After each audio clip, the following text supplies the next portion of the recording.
fantástica. No, esto es tremendo. Esto es un periodista australiano, fundador de Wikileaks, que es un sitio de internet donde se reunía mucha gente de distintas partes del mundo que, sin conocerse, utilizaban este sitio para difundir información que nadie conocía, sobre todo información confidencial. Y lo que hizo Wikileaks en su momento, estoy hablando hace más de 13 años, fue difundir 700.000 documentos confidenciales de los Estados Unidos con información súper sensible, específicamente de Irak y de Afganistán, la gestión que hacían los militares en esa zona. Entonces Estados Unidos se vio vulnerado en su seguridad interna. Julian Assange desde ahí es muy buscado.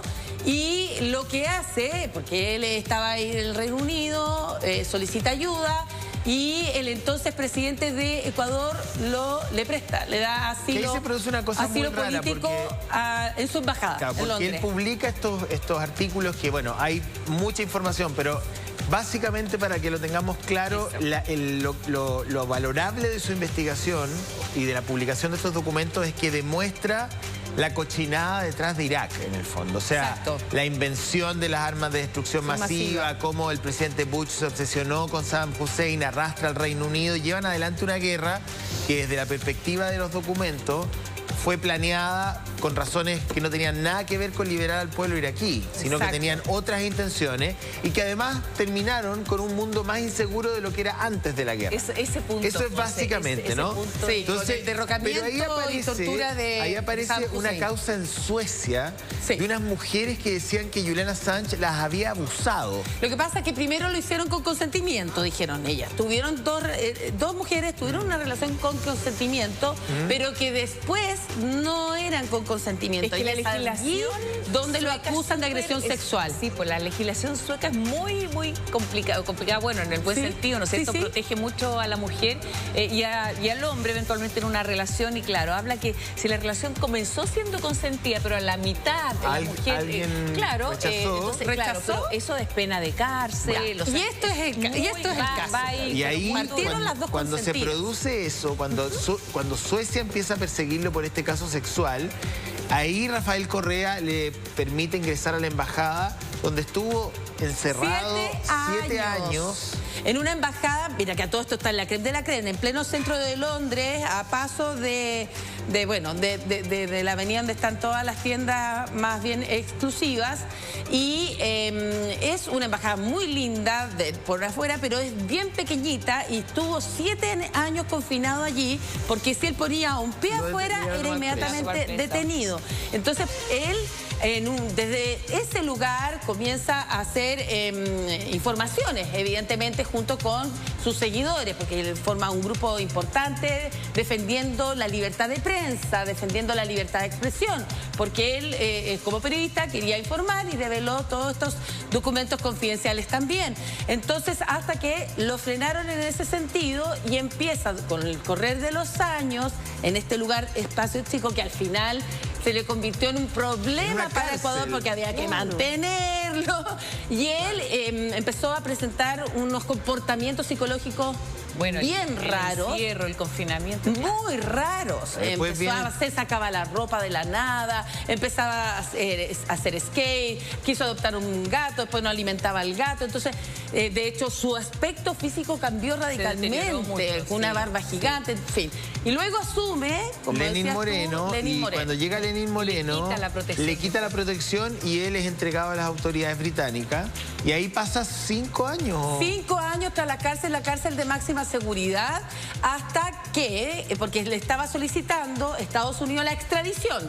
Y él lo único que quería evitar era la extradición a Estados Unidos. Asumiendo su reclusión en el Reino Unido, no quería llegar a Estados Unidos porque ahí decía que su vida corría peligro. Él es australiano, ¿no? Él es australiano. Ahora tuvo que reconocer ahora un delito para poder ser liberado. Claro, ahora lo va a hacer. Fíjate que llegaron a un acuerdo. Para evitar esa extradición, lo que hacen es sacar sacarlo después de 5 años. Mañana enfrenta a la justicia en las Islas Marianas de Estados Unidos, en el Pacífico, o sea, un lugar súper perdido en medio del Pacífico, y ahí va a declararse culpable por una gran cantidad de tiempo. Es la pena que le va a significar eso, pero ese tiempo ya lo cumplió con los 5 años recluidos ahí en Londres. Y ahí puede volver a Australia. Ahora, lo más interesante de toda la historia de él, que incluso fue llevada al cine, es la cantidad de información de esos documentos. Porque yo recuerdo que en esa oportunidad... De varios países. Que ya estaba trabajando, o sea, que soy muy viejo, eso quiere decir. Ay, pero sí. Recuerdo que, el gran tema de los documentos es Irak.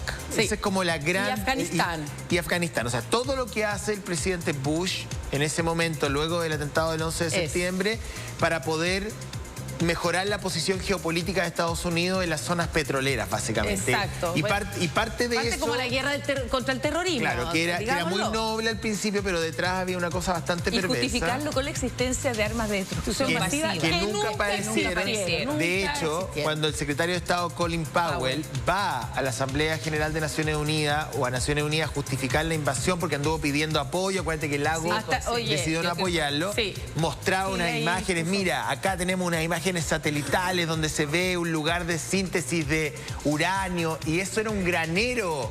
Después cuando vieron el detalle, porque acuérdate que Saddam Hussein permitió el ingreso de observadores de Naciones Unidas. ¿Te acuerdas? Y después los expulsó. Y las Naciones Unidas decían, aquí no hay armas de destrucción masiva, aquí hay un granero, aquí hay hay una granja esto. Bueno. Quedaron como los grandes mentirosos. Pero todo eso arrastró al Reino Unido, arrastró a España, arrastró... porque en todos los países que apoyaron la invasión de Estados Unidos en Irak. Oye, él se casó entre medio con su abogada. Entiendo que tuvo 2 hijos. O sea, pasó por épocas muy, muy complicadas. Esta era la embajada que decía... Bueno, esta es la cárcel, ¿no? Ahí, claro, no, es el momento en que sale en libertad. Si quieren imágenes de la embajada y su comportamiento errático, hay muchísimo material. Hay muchísimo material. Porque era vigilado las 24 horas del día. El único lugar privado, literalmente, era el baño. Se deterioró 7 años. Que 7 años en un encierro así, yo creo que cualquiera se enferma. En el fondo estaba preso. Estaba preso y además siendo preso en una embajada, pero preso. Se vio como un tema humanitario, finalmente. Era humanitario, pero le generó un problema finalmente a Ecuador, porque independiente de cambio de gobierno, pero tener a esta persona ahí ya era un tema político que les afectaba. Segundo, tenían que mantenerlo.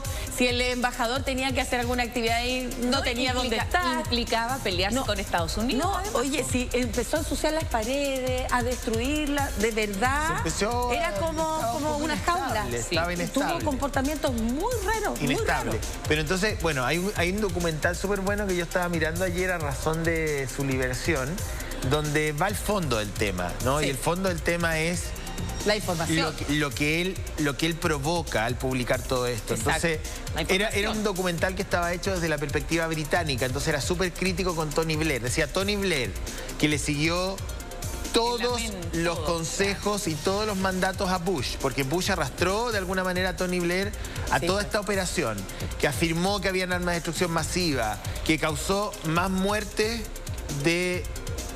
más muertes después de Irak que antes de Irak. Hoy día Tony Blair es un ex primer ministro invitado a todas las, decía la persona del documental, a todas las conferencias había y por haber cuando él debería estar en La Haya dando explicaciones de lo que hizo. Y además hablaba de la complicidad de los medios de comunicación. Bueno, y ahí nos toca a nosotros, me van a decir, que dijo que se comprara un medio. Pero hablaba un poco también del rol que jugó la BBC.